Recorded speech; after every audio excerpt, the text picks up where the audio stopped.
So guess what? The cops have figured out that it's not a teacher's fault. They tried to blame the teacher, but now they're saying different things. Here we go.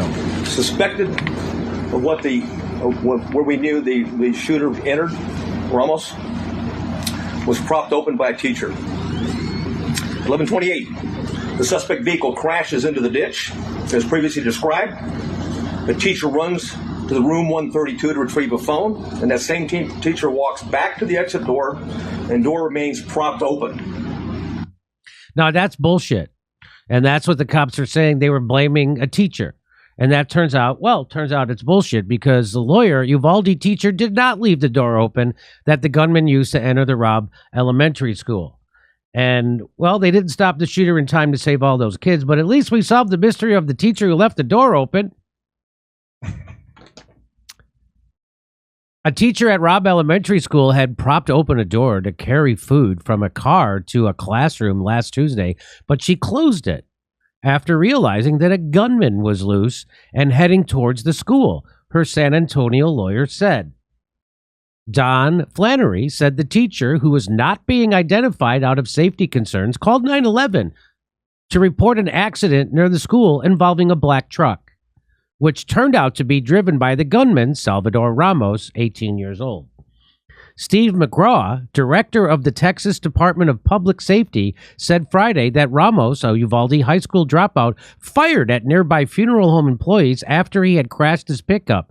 McCraw said Ramos then walked over to the campus, fired shots from an assault rifle at several windows, and entered the building through the open door. By the way, Steve McCraw, also known by his nickname, the Jen Psaki of bullshit cop stories. McCraw told reporters Friday that the teacher propped open the door about the time Ramos crashed the truck and that the teacher called 911. McCraw said that the door wasn't supposed to be propped open. It was supposed to be locked. And certainly the teacher that went back for her cell phone propped it open again. So that was an access point that the subject used. Wow, very informative info from Steve McCraw. Not since Fauci told us not to wear masks to protect the mask supply have I heard such specific and detailed lying. Because that's what that was. Well, he was like, the suspect went 20 paces to the left. Yeah. And to the right. Like, they gave a real detailed story where it wasn't like, oh, there's a fog of war. They had all the details, but that one. He then approached the door. Yeah, remember them? He was given that rundown. I remember that.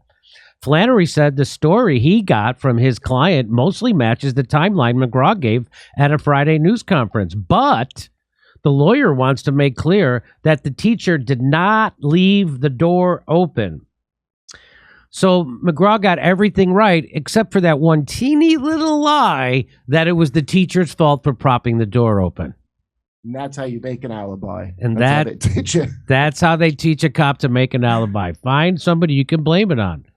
She saw the wreck, Flannery said. She ran back inside to get her phone to report the accident. She came back out while on the phone with 911. The men at the funeral home yelled, "He's got a gun." So she saw him jump the fence and he had a gun. So she ran back inside. But what did she do then? She kicked the rock away when she went back in. She remembers pulling the door closed while telling 911 that he was shooting.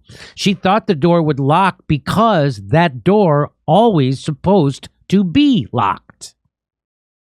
Flannery added that the teacher even remembers pulling and holding onto the door, which has a horizontal push bar, while on the phone with 911. At one point, as she headed back to her classroom, the 911 call dropped, and she texted family that the gunman was inside the building and that she could hear police. Wait, did they say he kicked the door open, the shooter, before? Did I misread that? Because if it's a horizontal push bar, then there's no way he could have kicked the door. There's no way he could have kicked that door open. It's a pull door. Right, so he would have to pull it open.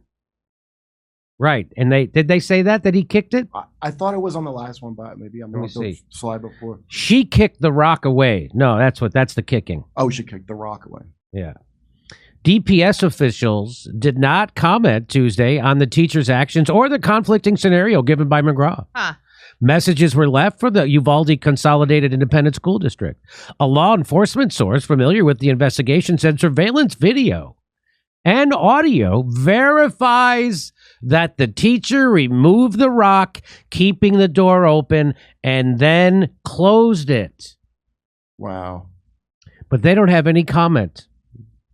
So now the DPS is not cooperating about the lie from the cops who aren't cooperating with the DPS. It all comes full circle.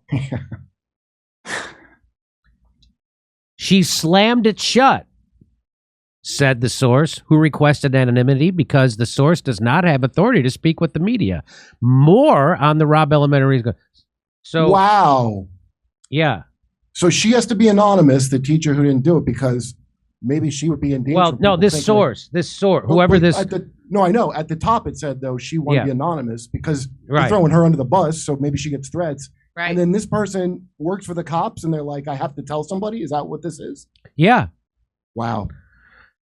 Here's some ABC News. The Department of Public Safety, the Texas Department of Public Safety, is correcting previous comments it made, stating that a teacher had left a door propped open that the Uvalde gunman used to enter the school. Now saying the teacher closed the door, but it did not lock.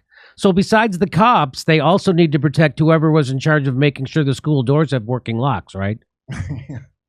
Probably some relative. Yeah, probably a of the guy. relative of the guy. That's right. He's the head door locker in town. So there you go. Cops lie. The last story, they won't even talk to the people investigating it now, and they wouldn't go in and do their job. And why wouldn't they go in and do their job? Why wouldn't they break that door down and save those kids? Because they said if they did that, they would risk their own lives. And I have to inform them, that's what we thought cops were doing all the time. We thought that's what cops are supposed to do. That's why we give them respect, because you're supposed to be risking your own life to save others. And if you're not going to risk your own life to save others, then we might as well just have a bunch of comedians with guns running around, because you're just like me. I see trouble. I'm going to go protect myself first, too. The thin blue line that breaks at the drop of a Yep. Here we're doing stand-up comedy in Irvine, California, Las Vegas, San Diego, Salt Lake City, Indianapolis, Louisville, all over the place. Go to jimmydorecomedy.com for a link for tickets.